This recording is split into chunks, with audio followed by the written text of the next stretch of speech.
यह कहानी एक ऐसे वली की है जो रमजान के महीने में सफर से अपने घर लौट रहे थे। रास्ते में अचानक इफ्तार का वक्त हो गया। उनके पास रोजा खोलने के लिए कुछ भी नहीं था, न खाना न पानी। वो एक घर में गए और वहां एक सुंदर लड़की को देखकर बोले, हे मुस्लिम बहन, मैं रोजेदार हूँ, सफर में था और अचानक इफ्तार का वक्त हो गया। मेरे पास एक बूंद पानी भी नहीं है, क्या तुम मुझे थोड़ा पानी दे सकती हो ताकि मैं रोजा खोल सकूं? लड़की ने मुस्कुराते हुए कहा, आप अंदर आइए, मैं इंतजाम करती हूँ। वो लड़की उन्हें अंदर ले गई और तरह तरह के खाने उनके सामने रख दिए। वली ने अल्लाह का शुक्र अदा किया और इफ्तार कर लिया। लेकिन उन्हें ये नहीं पता था कि वो लड़की कोई आम लड़की नहीं थी। वो इस शहर की मशहूर महिला थी। लोग उसे रात की रानी कहते थे। उसका असली नाम लैला था। अगले दिन जब वली सो रहे थे, उन्होंने सपना देखा। एक सफेद कपड़ों में शख्स उनके पास आया और बोला, ए अल्लाह के बंदे, तुम एक सच्चे मोमिन होकर एक बदनाम औरत के घर कैसे इफ्तार कर सकते हो? वली चौंक गए, बोले, मुझे तो कुछ पता ही नहीं था, अगर मुझे पता होता तो मैं कभी वहां नहीं जाता। तब उस शख्स ने कहा, उस औरत ने तुम पर एहसान किया है, तुम्हें खाना खिलाया है, अब तुम्हारा फर्ज है कि तुम भी उस पर एहसान करो, उसे गलत रास्ते से निकाल कर सही राह पर लाओ। वली ने कहा, क्या ये इतना आसान है? वो एक वेश्या है, शहर के अमीर लोग उसके पास जाते हैं, क्या वो सब कुछ छोड़ देगी? उस शख्स की आवाज सख्त हो गई, तो क्या सिर्फ इसलिए कि वो पाप में है वो अच्छा नहीं बन सकती? क्या तुमने कभी उसे अच्छाई का रास्ता दिखाया? वली चुप हो गए, बात उनके दिल तक उतर गई। अगले दिन वो फिर लैला के पास गए। लैला ने उन्हें देखा तो थोड़ी घबरा गई। वली बोले, मैं तुम्हारे पास कोई गलत इरादा लेकर नहीं आया हूँ, तुम्हें एक सच्चाई बताने आया हूँ। लैला पहले तो हैरान हुई, लेकिन फिर उसकी बातों को ध्यान से सुनने लगी। वली ने कहा, मैं कोई बड़ा इंसान नहीं, एक साधारण सा मुसाफिर हूँ, लेकिन तुम वो इंसान हो जिसे अंधेरे से रोशनी की तरफ बुलाया जा रहा है। लैला हंस पड़ी, लेकिन उसकी आंखों में कुछ टूटने जैसा एहसास हुआ, जैसे उस हंसी के पीछे कोई दर्द छुपा हो। फिर वली ने एक कागज का टुकड़ा उसके हाथ में रखा और चला गया। उस कागज पर लिखा था, तुम सिर्फ लोगों का मनोरंजन करने के लिए नहीं बनी हो, तुम्हारा जन्म इससे कहीं बड़ा मकसद लेकर हुआ है।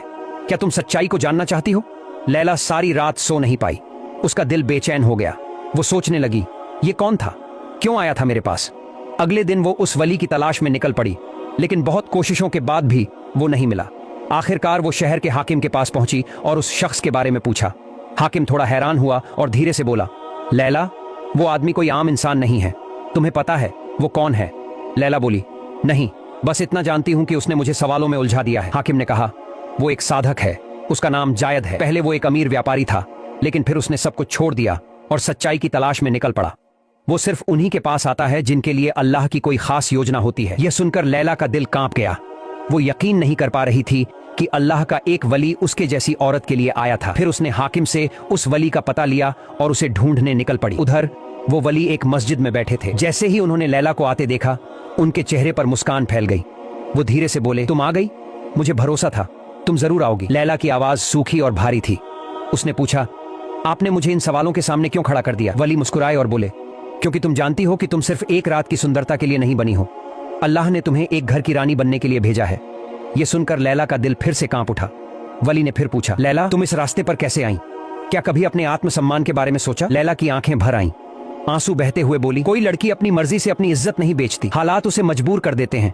मैंने बचपन में ही अपने माँ बाप को खो दिया था, फिर एक व्यापारी ने मुझे गोद लिया, पर कुछ दिन बाद उसने धोखा दिया और मुझे ऊंची कीमत में एक वैश्या को बेच दिया, तभी से मेरी ये हालत है। उसकी बात पूरी भी नहीं हुई थी कि तभी दो हथियारबंद लोग वहां दौड़ते हुए आए। उनमें से एक गुस्से में बोला, लैला, तेरा पुराना जीवन ही तेरा सच है, तू कभी बदल नहीं सकती, तू हमारी ताकत है। फिर उसने हथियार उठाकर वली की तरफ बढ़ाया। लैला का दिल धड़कने लगा। एक पल के लिए वो डर गई, पर फिर उसने साहस जुटाया और बोली, इस आदमी को कुछ मत कहना, ये बेगुनाह है, बताओ तुम क्या चाहते हो? एक आदमी बोला, तुम हमारे लिए एक रत्न हो, अगर तुम चली गई तो हम बर्बाद हो जाएंगे। ये सुनकर लैला को बहुत चोट पहुंची।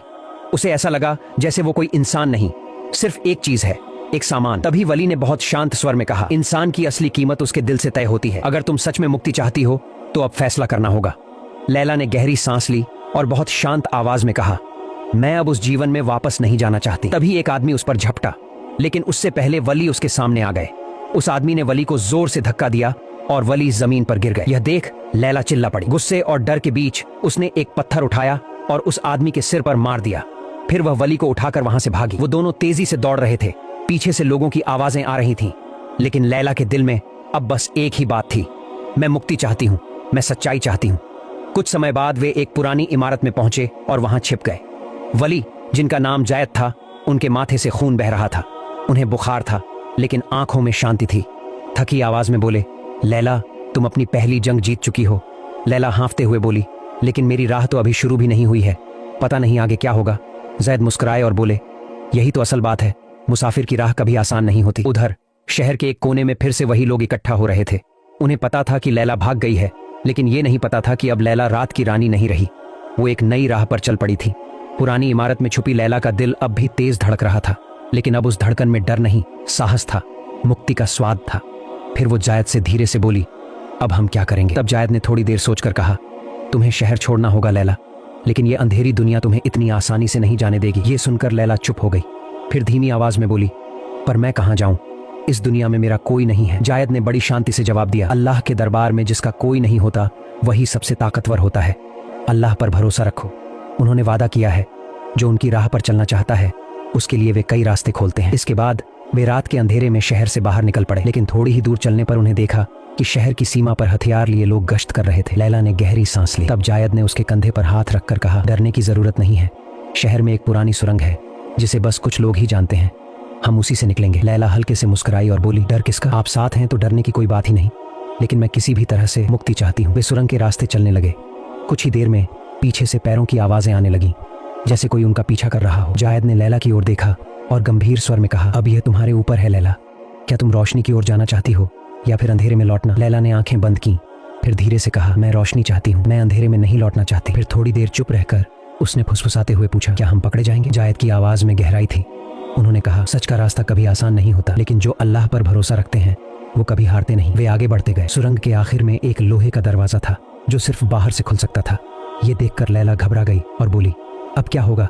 पीछे से तो आवाजें आ रही हैं। तब जायद ने दुआ पढ़ी और बिस्मिल्लाह कहते हुए दरवाजे को धक्का दिया। तभी दरवाजा जोर से खुला और वे दोनों बाहर आ गए। अल्हम्दुलिल्लाह, जायद ने कहा। उसी वक्त लैला के दिल में कुरान की एक आयत गूंज उठी, जो मेरे रास्ते में संघर्ष करते हैं मैं उनके लिए रास्ता खोल देता हूँ। इसके बाद वे रेगिस्तान की ओर दौड़ने लगे, लेकिन तभी लैला ने पीछे से एक आवाज सुनी। उसने मुड़कर देखा, एक तीर जायद की तरफ आ रहा था। बिना सोचे लैला दौड़कर जायद के सामने आ गई और तीर अपने शरीर में ले लिया। धड़ाम, वह जमीन पर गिर पड़ी। जायद चौंक कर उसकी ओर भागा। देखा, लैला के कपड़े खून से भीग गए थे, लेकिन उसकी आंखों में शांति थी। वो मुस्कुराकर बोली, अब मैं मुक्त हूँ, मैं अंधेरे से बाहर आ चुकी हूँ। उसी वक्त रेगिस्तान की गहराई से कुछ रहस्यमय लोग वहां पहुंचे। उनमें से एक ने जायद के कंधे पर हाथ रखा और कहा, तुम लोग सच्चाई के रास्ते पर हो, अल्लाह ने हमें तुम्हारी मदद के लिए भेजा है। उन्होंने लैला को एक ऊंट पर बैठाया।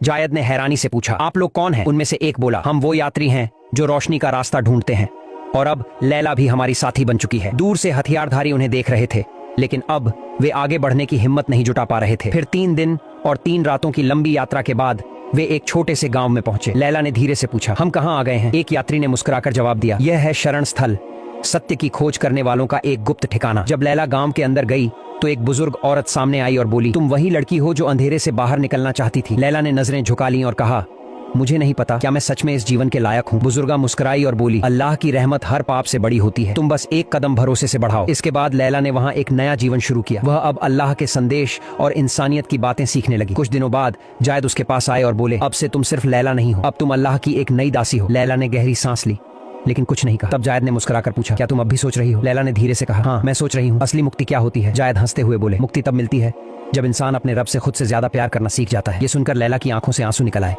वह बोली, क्या मैं सच में एक नई शुरुआत कर सकती हूँ? जायद ने नजरों में भरोसा भरकर जवाब दिया, जरूर, क्योंकि जिन दिलों को अल्लाह खोल देते हैं उन्हें कोई बंद नहीं कर सकता। फिर एक दिन लैला एक पेड़ के नीचे बैठकर कुरान पढ़ रही थी। तभी जायद उसके पास आए और बोले, लैला, हमने एक साथ बहुत समय बिताया है, तुम्हारे साथ ये सफर मेरी जिंदगी का सबसे बड़ा सम्मान रहा है, लेकिन अब मैं तुमसे एक सवाल करना चाहता हूँ।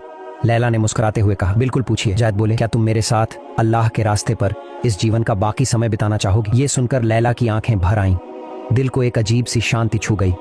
वह बस बोली, मैं जरूर चाहती हूँ, मैं चाहती हूँ कि हमारा सफर यूं ही अल्लाह की राह पर चलता रहे और आप मेरे जीवन का हिस्सा बने रहें। जायद ने नर्म मुस्कुराहट के साथ कहा, तो फिर मैं तुम्हें अपनी जीवन संगिनी के रूप में अपनाना चाहता हूँ। लैला, क्या तुम मेरी पत्नी बनोगी? लैला कुछ बोल नहीं सकी, बस उसकी आंखों ने हाँ